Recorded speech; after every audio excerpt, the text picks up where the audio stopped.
Hi everyone, I'm Jenn Sunday. I'm a associate professor in McGill, and my research is in ecology and evolution and climate change responses. And I first got into research also as an undergrad. All the things that are up there, lots of those kinds of things I did. I was at UBC and I did field courses out on the West Coast, and that's where I really got to understand like the feeling of doing new research and seeing things for the first time, or trying to capture complex, like just like natural variation, but that try to still answer a question. And then I also had lots of contact time with grad students kind of at the moving stations. That's a different way in onto how do you get into grad school. I kind of learned about it by talking to the grad students that were there. And then I started volunteering in a lab. Maybe I got one of those summer answer awards and worked in a lab at UBC. Yeah, I can tell you more, but. Hi, I'm Paige. I'm a second year PhD student. I'm in the Barrett lab here at McGill. And I think I first got into research. Well, I went to UBC for undergrad, and I had some field courses or lab courses, and I loved them. I loved doing dissections and like doing things with my hands, and even the like monotonous lab tasks of like putting a little bit of soil into a tiny little capsule and then crushing the capsule up and then doing it over and over and over again. I even liked that process. So I thought I might want to work in a lab. And I took some time off after undergrad, which I really highly recommend actually, to work. And I loved that too. And then I realized that my dream career is something that requires higher education, like a PhD. And I realized I thought I might do well as a PhD student because I liked working in a lab. So, now I'm here. Now I'm doing it. All right, my name's Alex. I just started a master's. This is my first year at the Google lab. I did my undergrad at McGill, but in microbiology. And I had some lab experience there, both in my classes as well as a summer job for the government back home in Saskatchewan, and as an honors student at the Jewish General Hospital. And both were a lot of fun to just be in a lab, do research, have fun playing with the instruments, have fun playing with cells or whatever you're playing with. And I especially like working with a microscope. I find it really cool to just be able to see what I'm looking at and find out new stuff with that. So I applied for a master's both because it seemed like a really fun way to have spent 2 years just working in a lab, making cool data, and a good way to earn money, and that would then set me up for a future career in the life sciences. All right. So what do you guys have questions about? I'm gonna just open up so you can ask questions on Zoom or in person.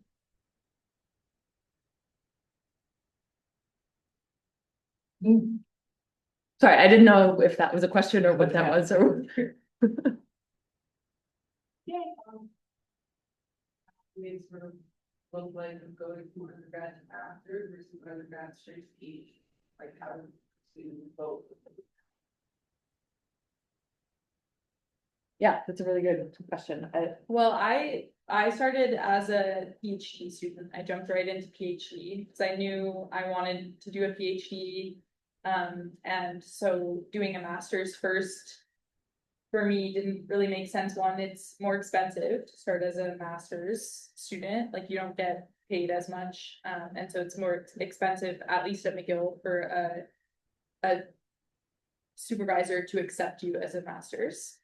So I had a discussion with the supervisor that I ended up coming to McGill for, and we discussed whether it was a smart choice for me to start as a PhD student.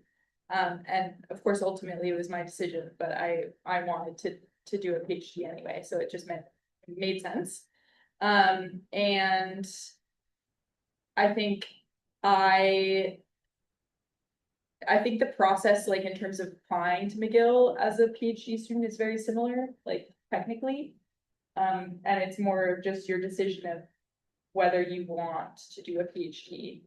And if you don't absolutely want to do a PhD, then it's a really great idea to start as a master's student, and then you can always roll up to a PhD. Yeah, I was gonna say something similar. If I'm doing a master's, I'll need only a 2-year commitment, so I can do that 2 years, see how I like it. If I like it, then I can switch to a PhD. Get 4 more years or 5 more years, or I can also decide I'm done with grad school, see something else. So I guess it's how much of a commitment you plan to do.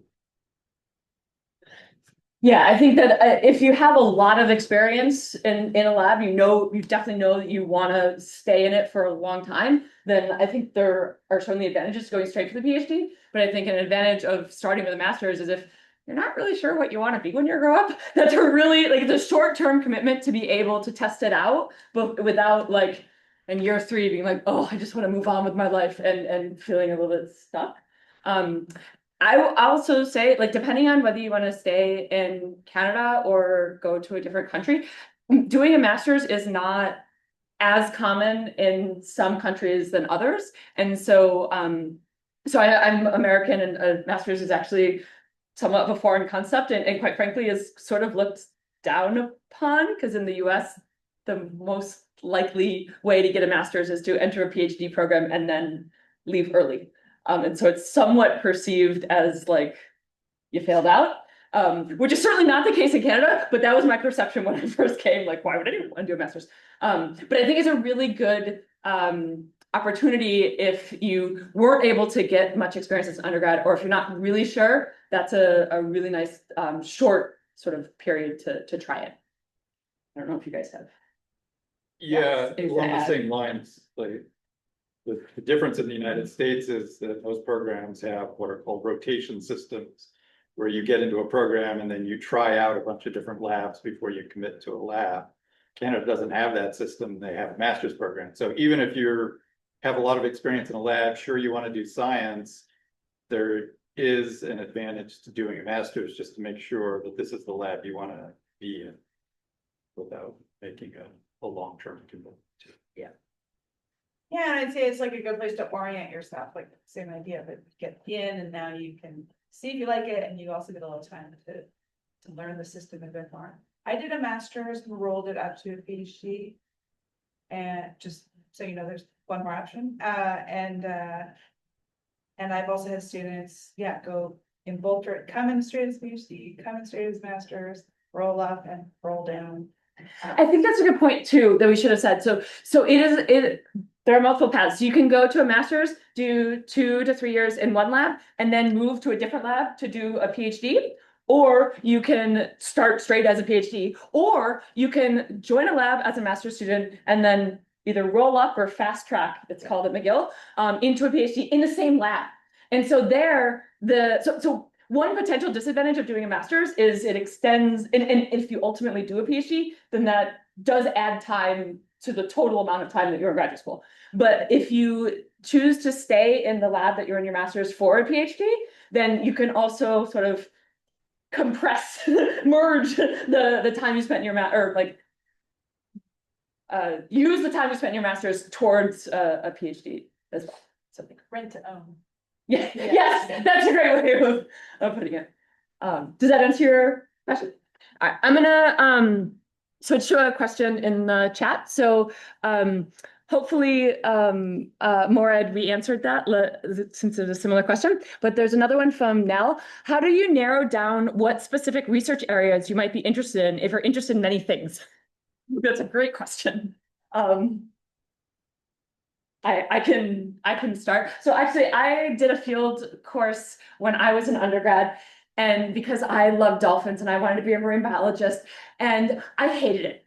I went out on a boat for 8 hours and I had a clipboard and I didn't see a single thing. And I was like seasick, and it was gray and raining, and it was miserable. And I realized that observational science was not for me. But in the chemistry lab, I could see what I was doing and I could measure it, and I could like it was active. And so that was like coursework in undergrad, but that was sort of like what led me more towards lab rather than field.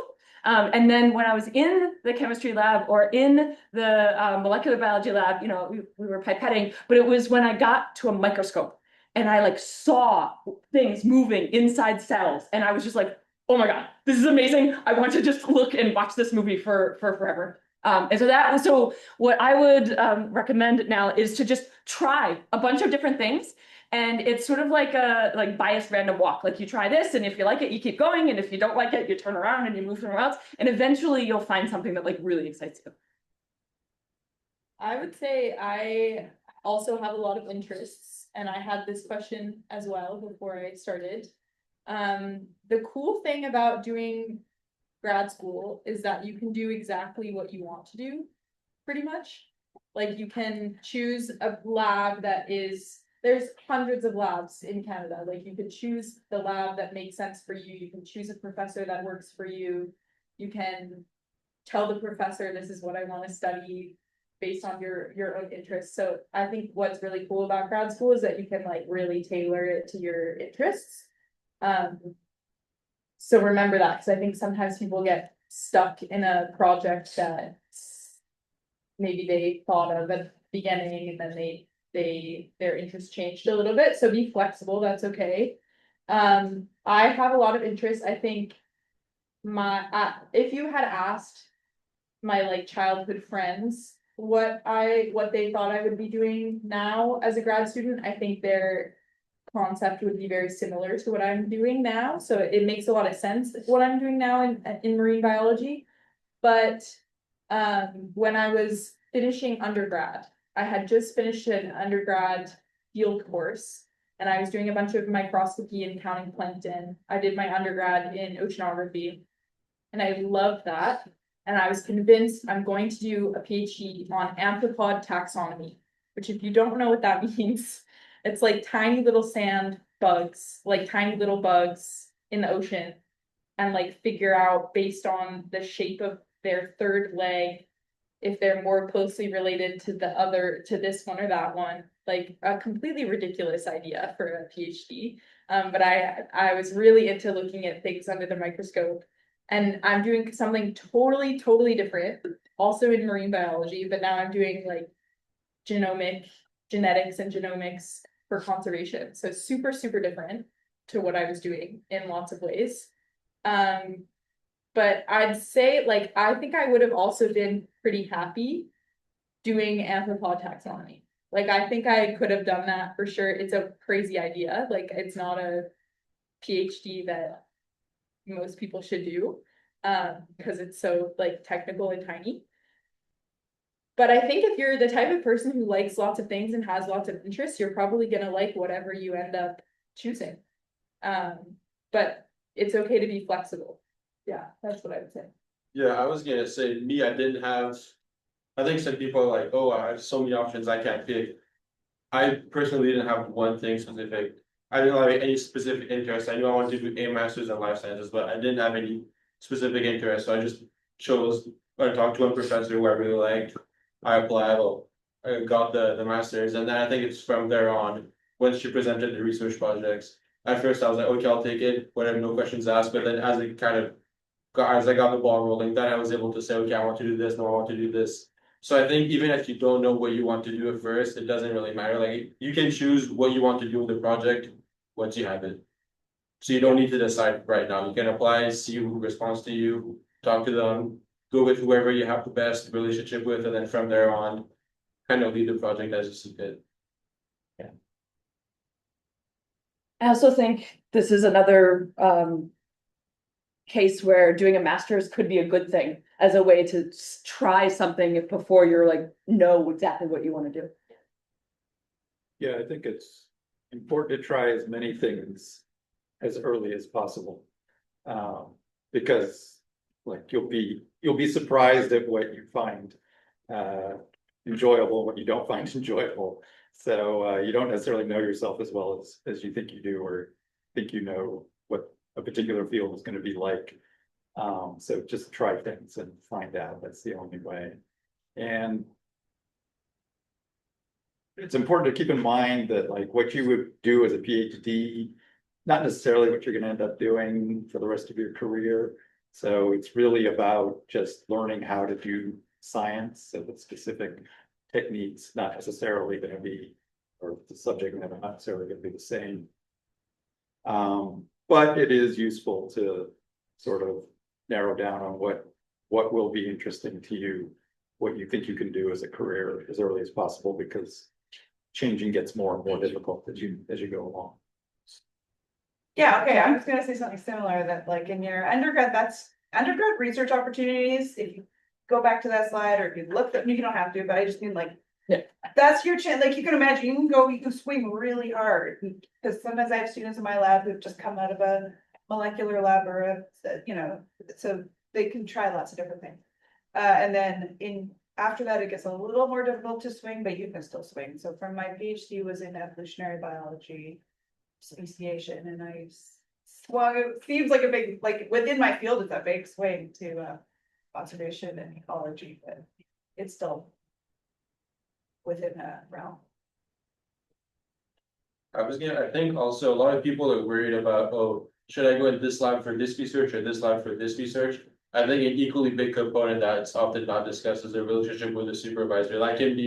Which can be even more important than what you're studying. Like if you're unsure about what you're studying, it's better to have some like a thing that maybe you find a bit less interesting, but the supervisor is a really good person that will support you and encourage you and has a good lab and something. Maybe it's your dream project, but it's not a good work environment. So I think the relationship with the supervisor is as important as the research topic. The project can change, the supervisor typically cannot, so.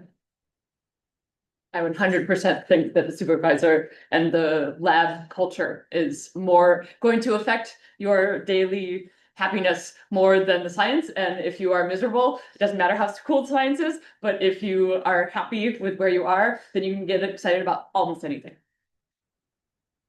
Question? It seems difficult though to suss out like what your relationship with the supervisor would be though, or you like how can you like figure out if you like a supervisor or not? Like it's different if maybe you work with them like in undergrad, but if you haven't, like how can you tell if you visit the lab often? Like how does something? Yeah, that's a great question. It's a really important thing, but it's not something that you can read about on the lab website. Like, are you a good supervisor? So I think, emailing the professor and meeting with them and talking to them, even if it's not at McGill, I talk to them on Zoom and ask if you can visit. Absolutely, if you're going to apply for graduate school.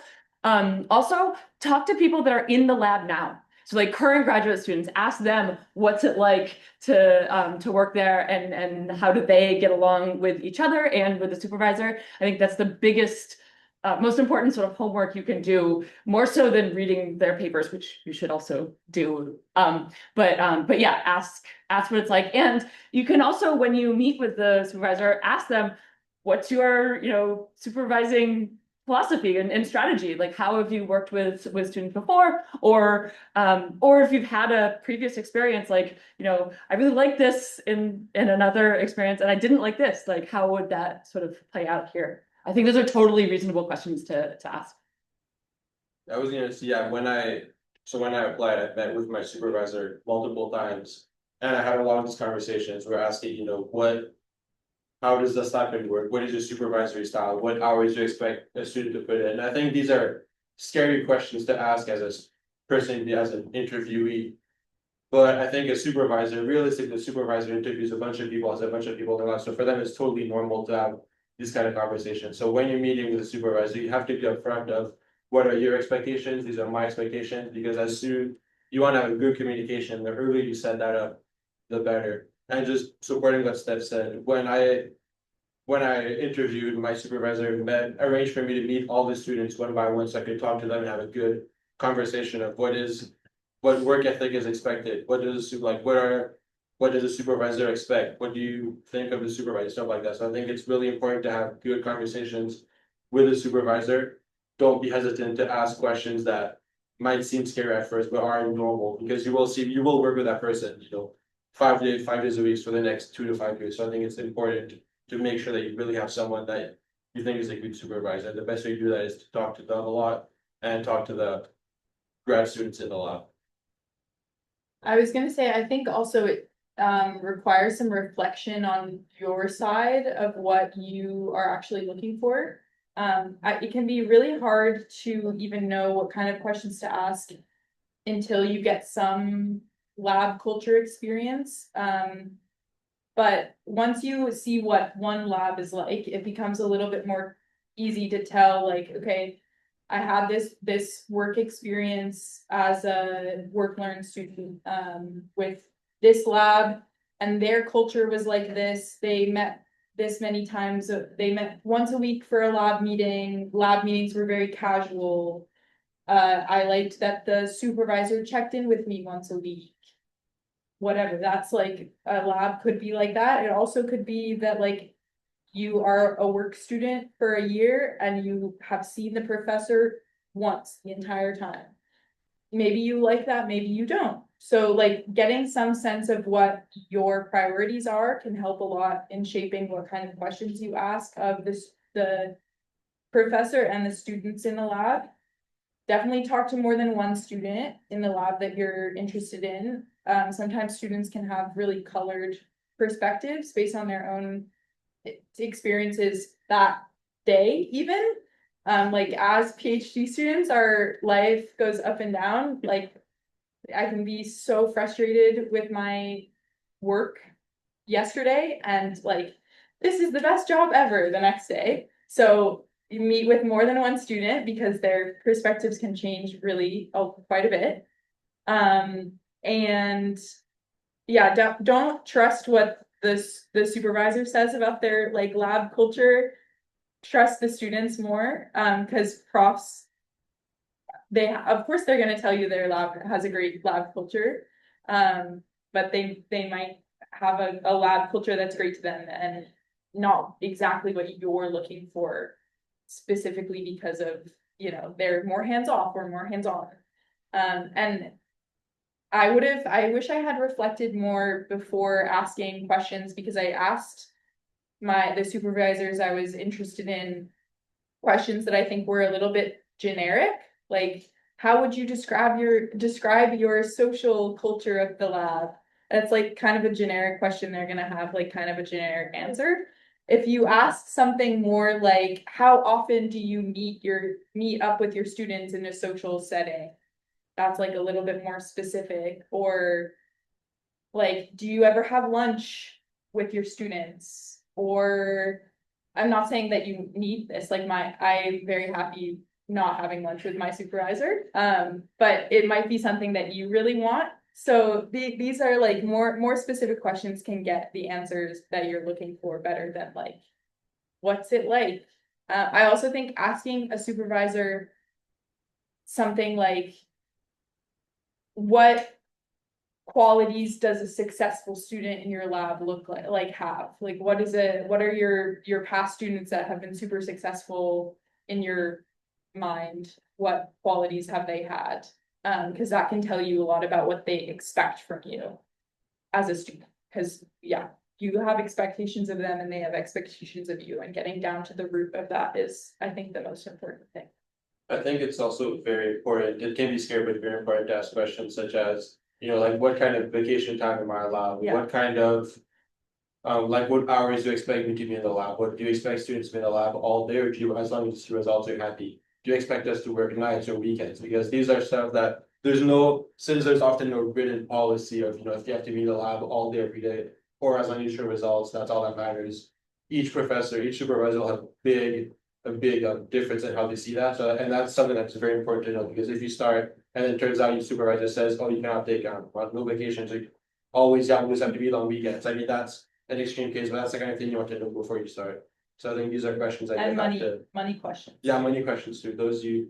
They can be scary to ask, but you need to ask them because you're gonna be at the lab either from 2 to 6 years. So you need to know what the vacation policy looks like, how the stipends distributed, what have the work expectations, how many hours you're supposed to work on weekends, work on evenings. That's stuff that you should know beforehand.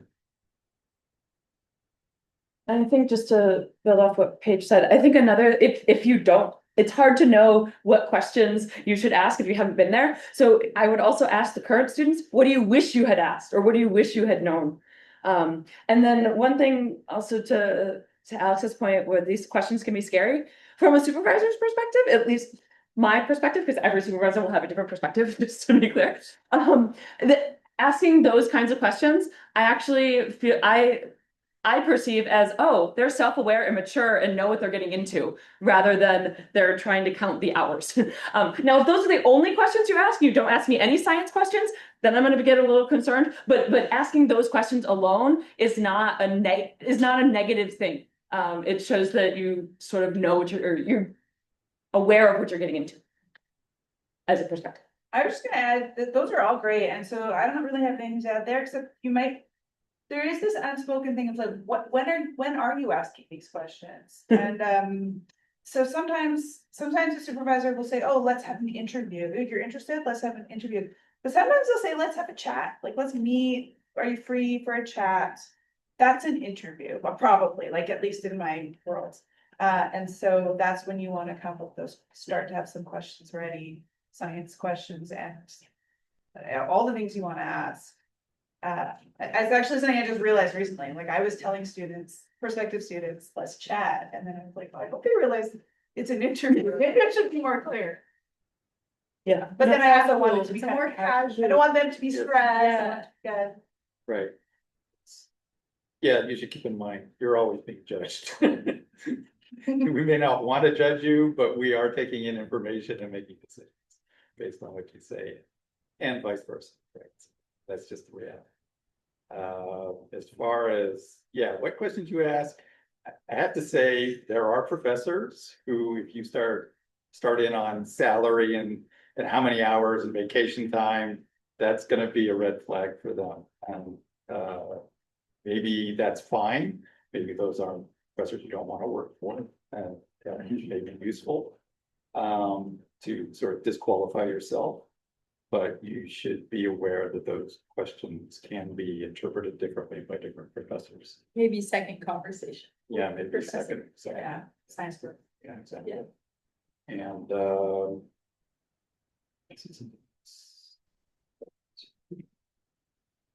I think that is a important point. And the reason we have 5 people up here is because if you ask the same question to 5 different people, you'll probably, about graduate school or about, whatever, you'll probably have 5 different answers. And I think that is both great, because if you don't like one answer, that doesn't mean that grad school is not for you. But it's also can be scary. So crowdsource, you'll get as many different like lab cultures and science projects as you will people in science.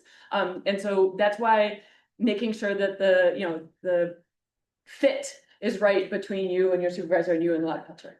So I think your point is well taken. I remember the other thing I was gonna say was, yeah, you should talk to the graduate students. Also because you're probably gonna spend a lot of time with them as well. So you wanna be, many of them are only a year or 2 into their program, so you're gonna be buddies for a while.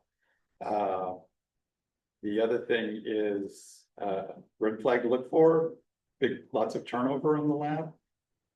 So you don't want to ask directly, professor, but you might want to try and see if you can find out about that. And yeah, that's it. Yeah. All right, there's another one in the Zoom chat. How do you handle the academic transition from undergrad to grad school, especially if you're shifting into a slightly different field? Is it normal to feel underqualified? Yes. Do you people usually catch up by reading papers? How closely do grad programs expect your undergraduate background to match, and how much prior context is normally assumed? Maybe a professor perspective first. So the dirty secret is that your undergraduate is not going to prepare you for graduate school. You're basically going to be starting from square one. It'd be nice if you knew how to pipette. That would be good. And have a basic understanding of how DNA works. But in the end, everything you need to know to do your graduate degree, you're basically going to be learning or relearning in your lab. So don't feel like you're underqualified unless you don't know the basis of DNA. Okay, I could build on that, maybe a slightly different answer, but I do think, yes, in grad school, you're learning to be a scholar and a researcher, so you're gonna have to be used to learning things that you know nothing about on your own, and then that's also something that often I look for, like, I know some professors look for is like, do you have those skills to be able to, do you have basic research skills? Like, can you find out information and learn new areas? But I wouldn't say it's a total like scrap. And so similar to pipetting in the field that I'm recruiting students in, there we expect some R skills, some data, working with data skills and some knowledge that you do bring up. Because I have had students come from completely other fields and there was a big difference. So I'm like, okay, no, there is, the undergraduate degree does apply. And then the other thing I say is sometimes in, depending, some labs when they're recruiting, it's not an, even though that background, you have to be used to learning things from scratch that you might not have a specific background on. It's not always entry level, and that you do need to show, like, we're often looking for, like, do you have experience answering a research question from some of these undergrad research opportunities? Because that becomes the thing that qualifies you. So those you can get from your undergrad. Yeah, so I think it's super common to feel underqualified. I feel underqualified as a professor tonight and usually every day. So I don't think that is an unusual thing. And I think it is totally possible and not uncommon to go from, to get an undergrad degree in something and then do graduate school in a completely different field. Abby Gerhold got an undergrad in English and is now a biology professor. And so, but it is helpful, and you can always, if you have some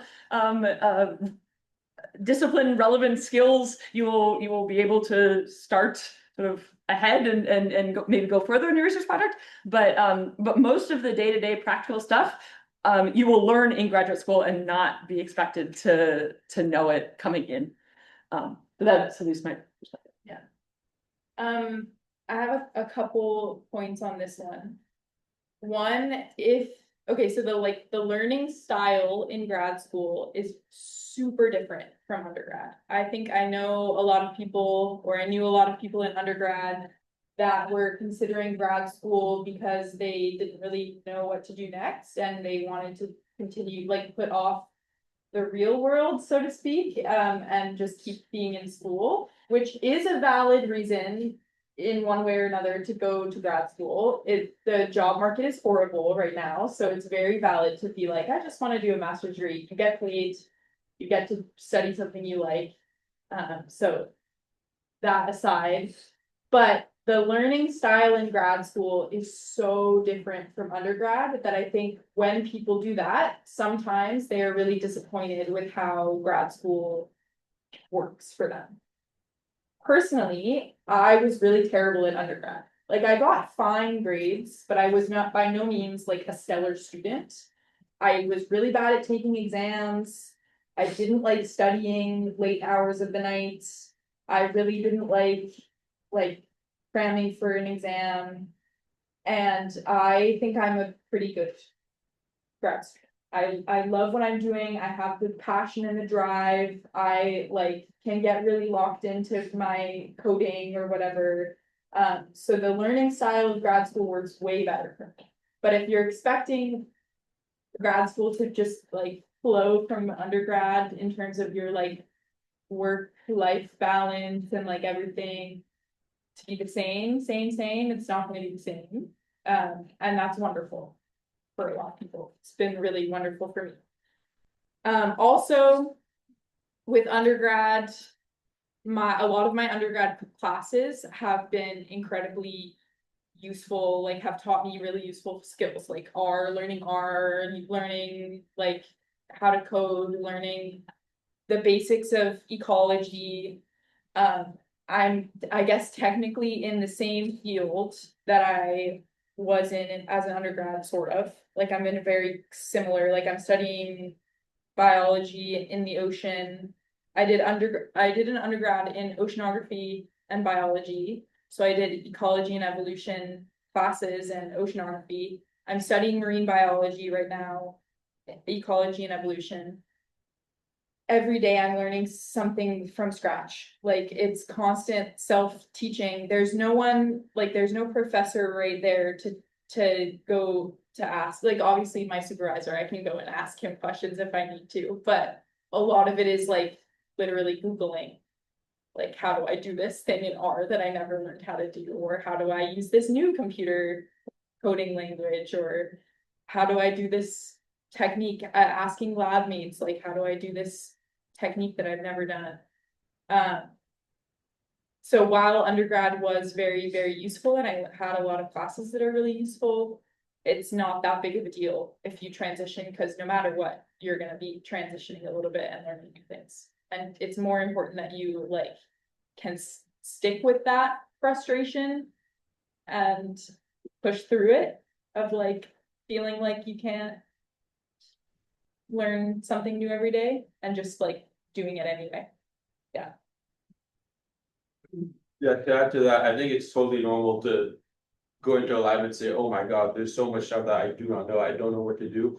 I think that's totally normal, but again, that's the kind of thing that you should talk with your supervisor about regarding what they expect you to know beforehand and what they don't expect you to know beforehand, what they expect you to learn. And I think it's more coming into a lab, it's way more, it's more important to show that you're a good learner than to show that you know everything already. So I think they're not gonna look for if you know all that stuff, but they're gonna look for it, can you learn what we teach you? For example, when I started, there was a PhD student that took like 2 months to just show me all the how to grow our worms, because we image worms, show me the whole image analysis pipeline, how to use the microscope. And that was nothing that all regarding that. I've never done any of that before, so I had to learn all of that. And so I wasn't expected to know it coming beforehand, but I was expected to then put in the time and the effort and the curiosity to learn it. So I think it's okay to not know stuff when you're gonna start. I mean, you're not gonna know everything, but I think you are expected to learn what is taught to you. Do you guys have suggestions on how to get involved in research during the summer when you're not at McGill? So I'm from Saskatchewan, and I had a cool job 2 summers ago where I was working for the government, the provincial government, and I was working at a lab run by the provincial government, and we were diagnosing tree diseases. So it was very lucky because it was a job it was I guess it was mostly for undergrads, a summer undergrad job, but it was not university run, it was run by government. So I think if you are like jobs that are outside of universities first, the summer exist, you just have to probably put in more effort to look for them. But if you look, I don't know, any job search websites, there are organizations other than universities that do hire students for the summer. So a lot of government run labs do exist, and they often do hire students throughout the summer. All of my summer jobs, except for the summer immediately after graduating from undergrad, every other summer I was not working in the lab. I did not have summer research jobs. I worked as an intern in a museum for 1 year. I was a kayak rental, like kayak guide for a couple summers. What else did I do? I did a bunch of like SciComm things, like so science communication, like working with kids to teach science to kids, or working in museums. And then after graduation from undergrad, I worked at the Vancouver Aquarium for 2 years, where I learned a bunch of skills that are very applicable to my research now, like scuba diving in a professional setting, and et cetera, et cetera. So don't knock like non-lab jobs, because sometimes they end up being really useful, especially if there's something you're passionate about that's outside of like lab work.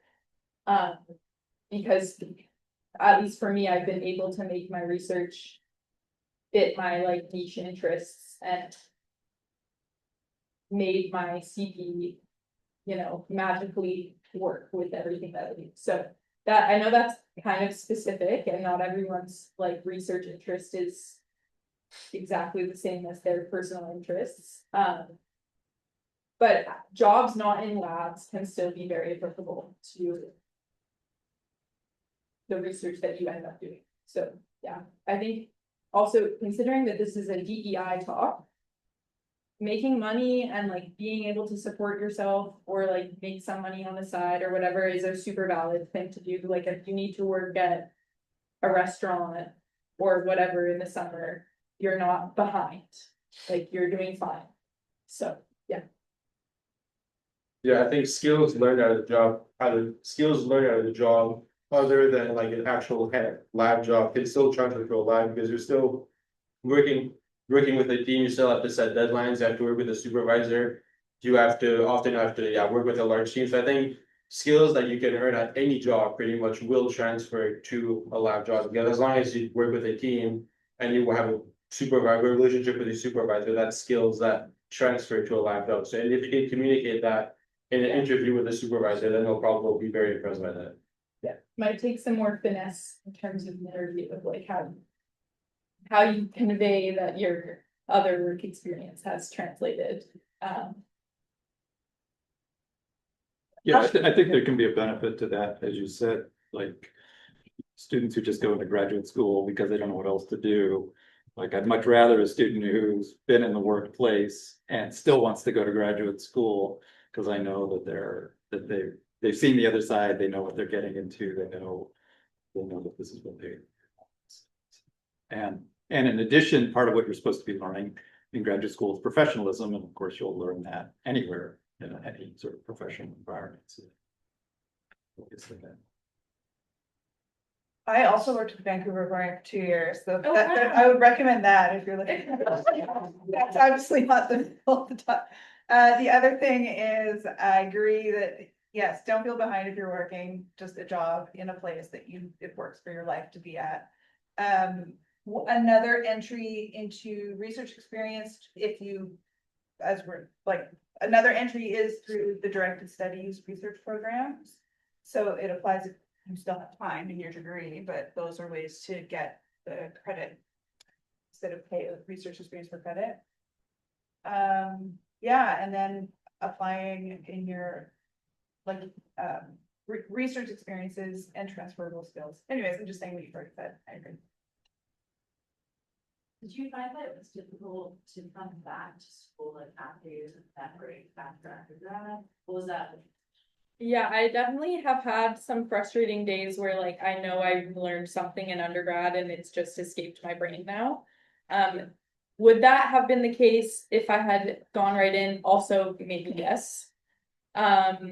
I think that taking the time away for me was so important, even though I always knew that I wanted to do grad school. It's like never really a question that I wanted to do grad school. I just didn't really know when. And it made sense for my life to like take some time off and learn, be in the work setting. I learned professionalism so much. I learned like how to, be report to a boss. Like I had never done that really before in a real way. Like summer jobs kind of are usually a lot more relaxed in that sense. So like working in a corporate structure was interesting.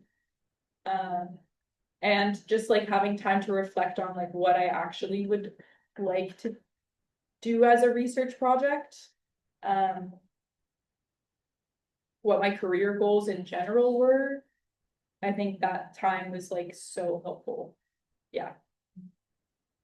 I went straight to graduate school, but I had friends who took time, and to be honest, like they were adults and I was still a kid. And so like they knew who they were self-aware, they knew what they wanted out of life and what they wanted out of graduate school and why and I sort of went because I liked what I was doing, but not necessarily because I had like a career plan in mind. It was just the next step. And so I mean, I don't regret my decision to go to graduate school, but I think there are definitely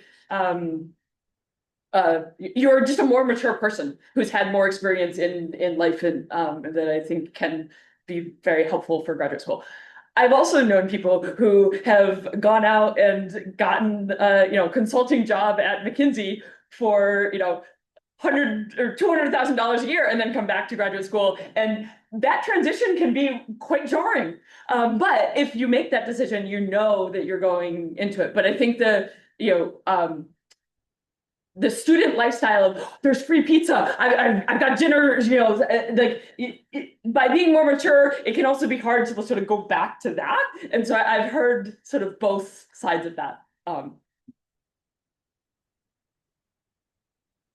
I just realized also that, yeah, I was making more money at the Vancouver Aquarium, for example. And I did that. I actually, another reason to spend time working was to make money so that I wouldn't be a broke grad student.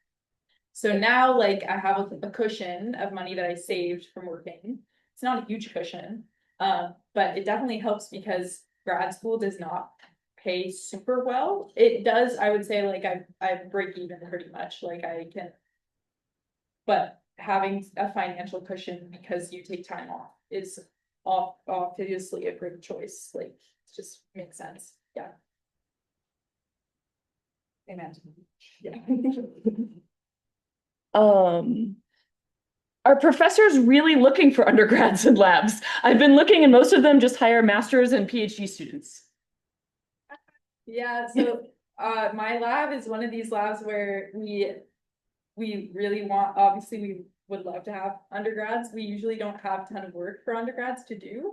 And so people apply and we can't usually take them, which is really sad. I mean, we'd love to have you. But one thing is that we want to make sure that undergrads are paid and don't just take volunteer jobs, because volunteer jobs don't give you enough, like your time is worth more, in my opinion, than volunteer work. I think you guys, your work is worth like at least money, if not like publications with your name on them.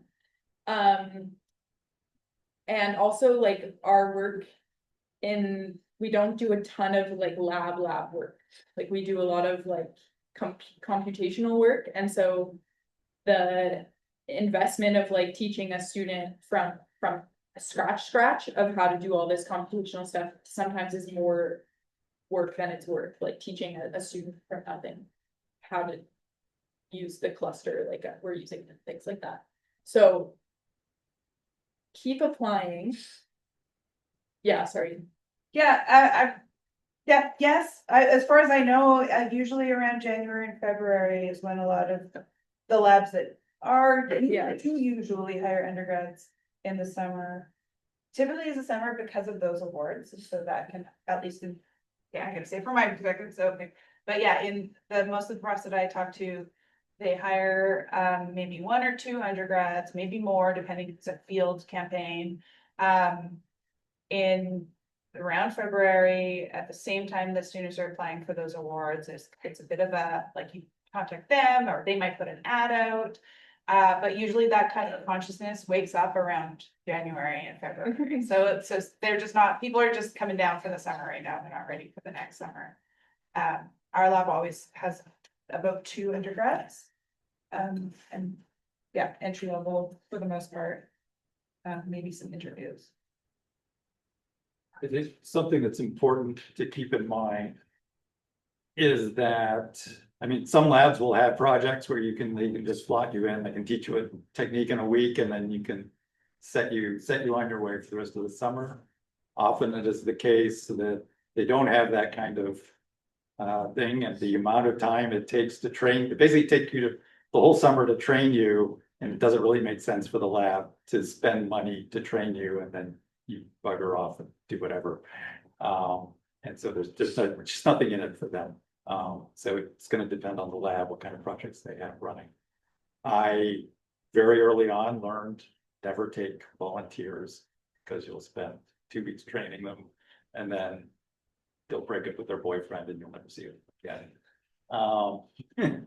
So yes, they do want students, and that's why we have, research for credit, and you should take advantage of it, right? Because that the lab gets credit for teaching you, you get credit for doing the course. We have a stick to beat you with, you have a commitment to give you a reasonable grade. Well, rather than a stick, I think there's accountability on both sides, right? And so you can discuss what the expectations are. And when you're a volunteer, it's a little bit hard because you can have a mutual agreement of the expectations, but there's no accountability for either side. And so and I think, it is the lab is making an investment in you, but I mean, partly in funding, but mostly in time, in training you. And so that's not just you know, you show up and like there's someone's time that they could be doing their own thing. They're spending 2 months to train Alex how to image these worms, right? And so you need to respect that and recognize that this is not just a charity that you're but so if you're looking for labs to join and you haven't really gotten, sometimes saying, okay, I'd really love to work in the summer and stay through the fall, or if I start in January, can I stay through the summer? But a longer time commitment can be more like, because if it takes 3 months to train you, oh, then there's a couple months at the end where you'll actually start to generate your own data. And so that if you're having trouble finding a lab, that can be maybe another way to think about, if I try to sort of return the investment that the lab is going to make in you, so that it's worth their while too. That's another sort of perspective to look at it from. Yeah, the longer you can commit to work in a lab, the more attractive it is for the PI. I was gonna add, when I was in my first years of undergrad, I felt like I had the same problem. I would email a bunch of professors and I would never get a response. And I was like, damn, how do I get an undergraduate position in a lab? And I think what helped for me, in my opinion, is it really helped talking to a professor in person instead of online. As from what I understand, professors get a lot of email. If you're just one more undergrad applying, then it probably will get discarded. Whereas if you put the effort to go in person, it's not always. From my personal experience, it really helped talking to professors about undergrad positions in person instead of emailing them online.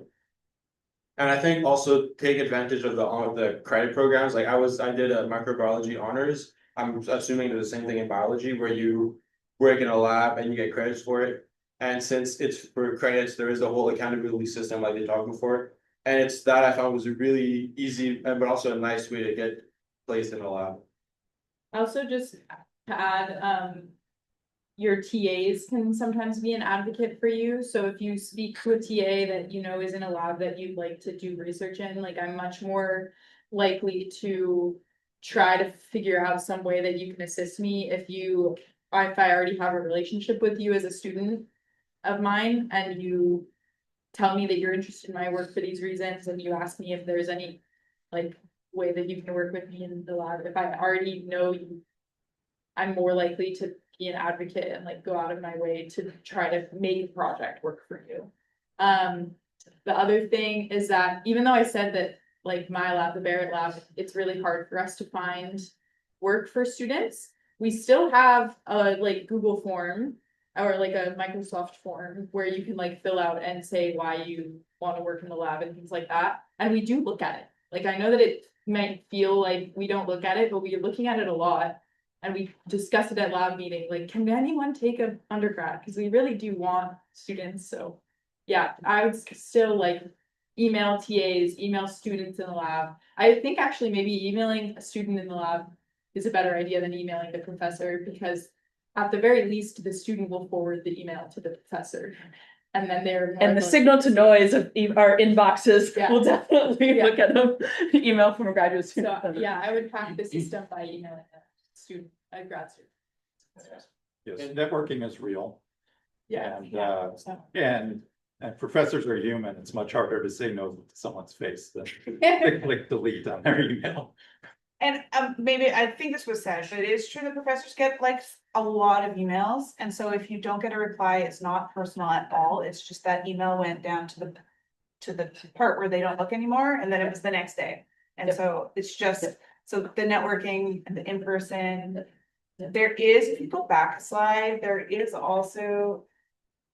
I don't understand this. In this part where they'll be uploaded, there's like a link to just like advice on like this one is like there's tips to how to contact a prof, keep it brief, like present yourself. Yeah. And then also down here, this link, when you get it, is undergrad research projects that you could look up that have been done at McGill that were in the showcase. And so to prove that undergrads do research. Yeah, in my experience, it really helped going in person, which is not always feasible, but at least it can that. So thank you all for coming and for your questions. We're gonna post the slides with these links and the video of this panel and conversation on the EDI website in biology. I'll send, or I guess I don't have all of your emails, but if you go to I put it in the Zoom chat, and if you go to the biology website and people, and then there's committees, and then there's an EDI committee. I know that's not the most obvious place, and I apologize, but actually maybe I can show it here. So stop share and share this. So I'll share it on Zoom too. Hold on. Okay, so if you go to, where's my mouse? I hate this. Okay, so go to the biology, McGill Biology website, and then under people, under academic committees. I'm sorry, I literally had to ask the web manager about this last week because I couldn't find it either. Equity, diversity, and inclusion, and then prior EDI events. So we will post this here. I realize that that's complicated, I apologize, but Department of Biology, people, academic committees, EDI, prior EDI events. Okay? I'll post it in the next day or two. All right, thank you guys for coming, and feel free to follow up with me or the EDI committee if you have further questions.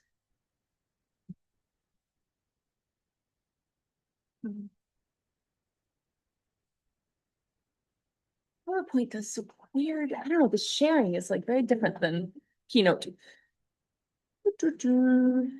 There are things in the chat. Hi, small question. Yeah, I did mention you have done the shares. Yeah. Yeah, I think you're of a different perspective. Yeah. I don't know. Yeah, well, I trips mostly in the US. Is in the US, but I applied to places like directions.